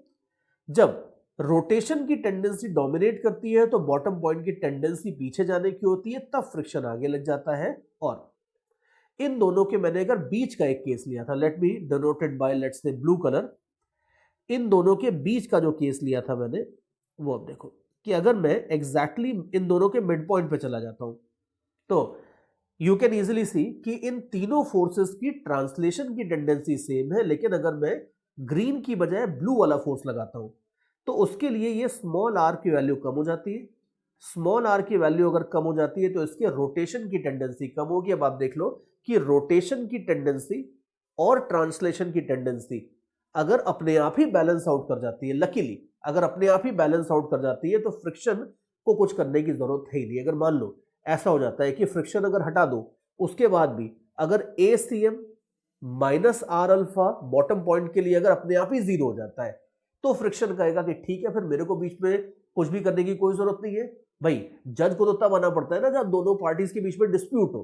अगर दोनों पार्टी एग्री कर रही है, मान लो सपोज कोई लैंड से रिलेटेड बात है, मैं कह रहा हूं कि हाँ जी मैंने बेच दी, सामने वाला कह रहा है हाँ जी मैंने खरीद ली, there is no problem at all. फिर तो बीच में जज को और कोर्ट को आने की जरूरत ही नहीं है। तो जज तो तब आता है जब कोई डिस्प्यूट होता है, दोनों में से कोई एक बंदा डोमिनेट करने की कोशिश करता है। तो जहां पे ट्रांसलेशन डोमिनेट कर रहा था वहां फ्रिक्शन पीछे लग गया, जहां पे रोटेशन डोमिनेट कर रहा था वहां फ्रिक्शन आगे लग गया। लेकिन ब्लू वाली सिचुएशन ऐसी है जहां पे ट्रांसलेशन और रोटेशन दोनों इफेक्ट्स आपस में एक दूसरे को बैलेंस कर ही लेते हैं। उस केस में फ्रिक्शन कहता है कि भाई खुश रहो, कोई दिक्कत नहीं है, आशीर्वाद है मेरा, आप खुश रहो, मुझे बीच में कोई इंटरफेरेंस करने की जरूरत नहीं है। तो ये ध्यान रखना है कि ये व्हील्स की रोलिंग विदाउट स्लिपिंग में बड़ा इंपॉर्टेंट फीचर होता है कि जो भी फोर्स लगाते हो, ज्यादातर ऑटोमोबाइल्स में, गाड़ियों में जो फोर्सेस होते हैं वो सेंटर से ही लगते हैं, तो उनमें फ्रिक्शन आपका ऐसे ही लग जाएगा, there is no problem in that. लेकिन for the sake of argument, अगर और तरह की आप मशीन बना रहे हो तो किसी भी रोटेटिंग ऑब्जेक्ट के ऊपर जो फोर्सेस है वो अगर आप कुछ इस तरीके से लगाते हो कि दोनों इफेक्ट्स ऑटोमेटिकली बैलेंस हो जाए तो फ्रिक्शन को लगने की जरूरत नहीं पड़ती है, एंड सो ऑन। तो ये बात है ये इंटरेस्टिंग सा डिस्कशन था जिससे हमने फ्रिक्शन के डायरेक्शन के बारे में थोड़ी बहुत बात करी है, थोड़ी बहुत आइडियाज डेवलप करने की कोशिश करी है। लेकिन एट द बॉटम ये ध्यान रखना कि रोलिंग विदाउट स्लिपिंग के किसी भी क्वेश्चन में अगर आपको फ्रिक्शन के डायरेक्शन का कोई आइडिया नहीं है तो कोई फर्क नहीं पड़ता है, लेफ्ट राइट आप कुछ भी मार्क कर लो, उसके अकॉर्डिंगली आप आंसर निकाल लोगे तो आपका साइन के साथ सही आंसर आ जाएगा। और फिर भी ये डिस्कशन अगर आपका थोड़ा सा क्लियर है, थोड़ा सा मैं इस डिस्कशन को भी आगे भी बढ़ाने वाला हूं, लेकिन अगर ये डिस्कशन के कुछ पॉइंट्स आपके क्लियर है तो आपको प्रॉब्लम सॉल्व करने में मजा ज्यादा आएगा, कुछ जगहों पे थोड़ा बहुत आपकी स्पीड भी बढ़ जाएगी। इस वजह से अपन ये डिस्कशन कर रहे हैं। तो हमने एक छोटी सी चीज तो निकाल ली है, चाहे तो उसको याद रखना में भी थोड़ी बहुत जेई लेवल की प्रॉब्लम्स में आपको फायदा मिल जाएगा कि अगर आपके पास एक डिस्क है जिसका मोमेंट ऑफ इनर्शिया mr²/2 वाला होता है, इसमें अगर यहां से आप r/2 हाइट के ऊपर फोर्स लगा देते हो तो अपने आप फ्री में नो स्लिपिंग हो जाती है, फ्रिक्शन को लगने की जरूरत नहीं होती है। तो डिस्क के केस में सेंटर से r/2 हाइट के ऊपर अगर आप फोर्स लगा देते हो तो आपका काम फ्री में हो जाता है। ये बात है, बिकॉज ज्यादातर जो व्हील्स रोटेट करेंगे वो या तो आपके मोस्टली ज्यादातर तो डिस्क के फॉर्म में होंगे, या कभी कभी वो आपको सॉलिड स्फीयर दे देंगे, या कभी कभी और देखोगे तो आपको वो हॉलो स्फीयर भी दे सकते हैं। तो ये 2-3 केसेस के लिए अगर आपको रिजल्ट्स याद होंगे तो आपको फायदा रहेगा। जैसे बिल्कुल सेम रिजल्ट अगर मान लो सपोज मैं सॉलिड स्फीयर या हॉलो स्फीयर वगैरह के लिए भी डिराइव करना चाहूँ तो वो भी मैं कर सकता हूँ। देखो अगर मान लो मैं इसको थोड़ा सा जनरलाइज कर देता हूँ, इस चीज को मैं मान लेता हूँ कि जो ये मेरे पास गोल ऑब्जेक्ट है इसका लेट अस से कि सेंटर ऑफ मास के about moment of inertia I है, मास m है और रेडियस r है। ठीक है, अभी मैं ऐसा रिजल्ट डिराइव करने वाला हूं जो हर तरह की राउंड बॉडी के लिए चलेगा, फिर उसमें वो डिस्क है या रिंग है या स्फीयर है उसके मोमेंट ऑफ इनर्शिया डाल के we can get specific results. मान लो सपोज मेरे पास इस तरह का ऑब्जेक्ट है और मैं इसके ऊपर एक फोर्स लगा रहा हूं F, और ये सेंटर ऑफ मास से एक हाइट h के ऊपर मैं फोर्स लगा देता हूं, रेडियस कैपिटल R है, सेंटर ऑफ मास से या सेंटर ऑफ रोटेशन जो भी बोलना चाहो इससे हाइट h के ऊपर मैंने एक फोर्स लगा दिया है Fu, एंड हमारा टारगेट ये है that we want to find the value of h। Let me write this here, find h such that the wheel या ऑब्जेक्ट जो भी बोलना चाहो rolls without slipping in absence of friction। मतलब अगर फ्रिक्शन नहीं भी है तो भी ये फ्री में बिल्कुल रोलिंग विदाउट स्लिपिंग करेगा। हमें इस तरीके से h की वैल्यू निकालनी है। यू कैन इजीली सी कि अगर h की वैल्यू 0 कर दूंगा तो पक्की बात है फ्रिक्शन पीछे लगेगा, अगर h की वैल्यू बढ़ाता जाऊंगा तो रोटेशन की टेंडेंसी बढ़ती जाएगी, फिर फ्रिक्शन आगे आना शुरू करेगा। और एक खास पॉइंट ऐसा होगा, h की एक खास वैल्यू ऐसी होगी जहां पे फ्रिक्शन 0 हो जाएगा। We will try to calculate this particular value. अब आप देखो कि फ्रिक्शन तो है नहीं लेकिन रोलिंग विदाउट स्लिपिंग फिर भी हो रही है, तो इसका मतलब है कि बॉटम पॉइंट का एक्सेलरेशन तो 0 है, तो हम बॉटम पॉइंट के अबाउट ही torque equal to I alpha वगैरह सब लगा देते हैं सपोज।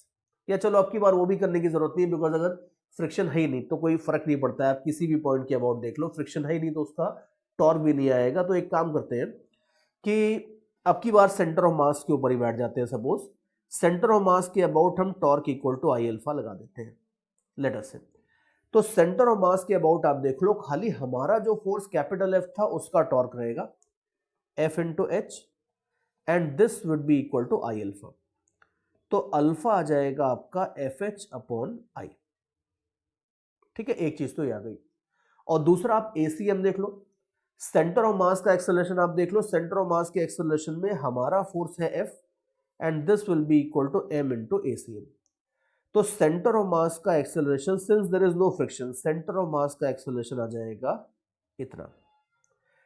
तो हमें अल्फा की वैल्यू मिल गई, ACM की वैल्यू मिल गई, और हमें अब ये इंश्योर करना है कि इनमें से कोई भी डोमिनेट नहीं करे, बिकॉज यू कैन सी कि बॉटम पॉइंट का अगर आप देखोगे एक्सेलरेशन बॉटम पॉइंट का, तो बॉटम पॉइंट का forward acceleration, late me right it here, bottom point का एक्सेलरेशन हो जाता है वैसे ACM माइनस आर अल्फा, और अगर ACM minus are alpha positive होगा तो इसका मतलब है कि बॉटम पॉइंट की टेंडेंसी आगे जाने की होगी इन एब्सेंस ऑफ फ्रिक्शन, और उस केस में फ्रिक्शन पीछे लग जाएगा। अगर उसी तरह से ये वाली चीज अगर नेगेटिव आ जाती है तो फ्रिक्शन आगे लग जाएगा, और ये चीज अगर जीरो आ जाती है तो फ्रिक्शन जीरो हो जाएगा। तो बस हम यहां पे इसको बाउंड्री लाइन के जीरो करने वाले हैं। जीरो करने का मतलब है कि F by M equal to F into H by I multiplied by R. You can easily see H अगर आपको चाहिए तो H हो जाएगा आपके पास I अपॉन एम आर, ये H की वैल्यू हो जाएगी। तो आपके पास कोई भी राउंड ऑब्जेक्ट है, अगर solid sphere, hollow sphere, disc, wheel, कुछ भी है, मान लो suppose ring, anything at all, तो उसके लिए H का अगर इतना वैल्यू है, इतनी हाइट से अगर आप मान लो फोर्स लगाओगे तो फ्रिक्शन जीरो होगा, बिना फ्रिक्शन के रोलिंग विदाउट स्लिपिंग होगी फ्री में। और अगर H की वैल्यू इससे ज्यादा बढ़ाओगे तो रोटेशन बढ़ेगा, रोटेशन बढ़ेगा तो टेंडेंसी बॉटम पॉइंट की पीछे जाने की होगी। Look at my thumb, tendency bottom point की पीछे जाने की होगी, तब फ्रिक्शन लगेगा आगे, एंड सो ऑन। तो मैं फाइनली जो रिजल्ट है उसको थोड़ा सा समराइज करके लिख देता हूं। ऑप्शनल है, आप इसको याद करना चाहो तो कर लो, नहीं करना चाहो तो चलेगा, कोई फर्क नहीं पड़ता है। कि for H greater than I upon M R, for H greater than I upon M R, हमें पता है कि रोटेशन डोमिनेट करेगा तो फ्रिक्शन लगेगा आगे, and H less than I upon M R, जो फ्रिक्शन लगेगा ये लगेगा बैकवर्ड डायरेक्शन में, और H equal to I upon M R कर दोगे तो फ्रिक्शन ना आगे लगेगा ना पीछे लगेगा, सिंपली फ्रिक्शन जीरो हो जाएगा, ये बात है। और थोड़ा सा अगर आप at the end of the day calculations verify करना is always better. Calculations verify करने के लिए अगर मान लो मोमेंट ऑफ इनर्शिया आप डाल देते हो, डिस्क के लिए अभी हमने निकाला था H का वैल्यू r/2 आ रहा था, तो डिस्क के लिए अगर आप देखते हो तो I का वैल्यू mr²/2 डाल दो। ऐसी मेंटल कैलकुलेशन करके देख लेते हैं, mr²/2 अपॉन mr करोगे तो H का वैल्यू आ जाएगा r/2। इसी तरीके से रिंग आप देख लो, रिंग के लिए H होता है, सॉरी रिंग के लिए मोमेंट ऑफ इनर्शिया होता है mr² अपॉन mr करोगे तो H का वैल्यू आ जाएगा r, which is a kind of extreme case, because आप देख लो कि H का वैल्यू वैसे भी R से ज्यादा तो हो नहीं सकता ना भाई। डिस्क के ज्यादा से ज्यादा क्या करोगे आप, टॉप पॉइंट से फोर्स लगा दोगे, ऐसे ऊपर हवा से फोर्स लगाओगे तो डिस्क पे लगेगा ही नहीं ना। चलो मतलब वो बोल सकते हैं कि यहाँ पे हमने लाइट रॉड कनेक्ट करके फोर्स लगा दिया, बट उस सबकी जरूरत नहीं पड़ेगी, बिकॉज हमें पता है कि रिंग के मोमेंट ऑफ इनर्शिया से जो तो ज्यादा किसी का मोमेंट ऑफ इनर्शिया होता ही नहीं है। तो देयरफॉर रिंग भी अगर डाल दोगे तो भी H का वैल्यू R है। दैट मीन्स अगर एक रिंग है, रिंग के टॉप पॉइंट से फोर्स लगाओगे तो फ्रिक्शन को लगने की जरूरत नहीं है, बिना फ्रिक्शन के फोकट में रोलिंग विदाउट स्लिपिंग होगी। और इसी तरीके से जो चाहिए, अगर आपको सॉलिड स्फीयर चाहिए तो सॉलिड स्फीयर का 2/3 mr² डाल दो, ठीक है, तो 2/3 mr² डाल दोगे तो ये 2/3 r हो जाएगा, एटसेट्रा एटसेट्रा एटसेट्रा। तो पॉइंट ये कि जो ये छोटा सा रिजल्ट आ गया है ना, इतनी सारी ऊपर की इनइक्वालिटी याद करने की जरूरत नहीं है, ये सब तो कॉमन सेंस है, ये सब तो आप अगर समझ गए तो डायरेक्टली लगा दोगे उसको। मेन अगर आपको याद भी करना है तो ये रिजल्ट याद करो कि H की जो क्रिटिकल वैल्यू होती है वो होती है I अपॉन एम आर। इस वैल्यू के ऊपर अगर आप इतनी हाइट पे फोर्स लगाओगे तो फ्री में रोलिंग विदाउट स्लिपिंग होगी, फ्रिक्शन की रिक्वायरमेंट ही नहीं होगी। और इससे ज्यादा हाइट पे लगाओगे तो फ्रिक्शन आगे लगेगा, सॉरी इससे ज्यादा हाइट पे लगाओगे तो हाँ फ्रिक्शन आगे लगेगा, और कम हाइट पे लगाओगे तो फ्रिक्शन पीछे लगेगा। ये वाले लाइंस आप समझ के अगर आप कर लोगे तो ज्यादा बेटर रहेगा। बट ये जो थ्योरी है रोलिंग विदाउट स्लिपिंग की, ये स्पेशलाइज जो थ्योरी है ये बड़ी इंपॉर्टेंट होती है, बिकॉज इसमें अगर आपको ये थ्योरी नहीं भी पता है तो आंसर्स आ जाएंगे प्रॉब्लम के, लेकिन अगर ये पता है तो कई सारे प्रॉब्लम्स आपके फटाफट ओरली सॉल्व हो जाएंगे। बिकॉज कभी कभी आप देखो जेई मेंस और एडवांस के पास क्वेश्चंस देखो, वो आपको इस तरह का सेटअप देते हैं और सिंपल एक लाइन का क्वेश्चन पूछते हैं कि फ्रिक्शन आगे लग रहा है पीछे, वो सिर्फ डायरेक्शन पूछते हैं। और अगर सिर्फ डायरेक्शन पूछा है तो इस थ्योरी से तो आपका विद इन 5-10 सेकेंड्स आ जाएगा आंसर आराम से। और अगर मैग्नीट्यूड भी पूछा है, डायरेक्शन भी पूछा है, तब आपको पूरा कैलकुलेशंस करना पड़ेगा, बट उसमें भी अगर आपको कॉन्फिडेंस है, पता है शुरू से कि डायरेक्शन इधर ही लग रहा है, देन आपका आंसर अगर थोड़ा सिली मिस्टेक्स होती है तो वो आप वेरीफाई कर सकते हो। 10 जगहों पे इसकी हेल्प मिल सकती है आपको। तो ये ध्यान रखना कि किसी भी व्हील की रोलिंग विदाउट स्लिपिंग के केस में ये हाइट इंपॉर्टेंट होती है कि सेंटर ऑफ मास से इतनी हाइट के ऊपर अगर आप फोर्स लगाओगे तो फ्रिक्शन 0 होगा और इसके हिसाब से आप फ्रिक्शन का डायरेक्शन कई जगह डिटरमाइन कर सकते हो।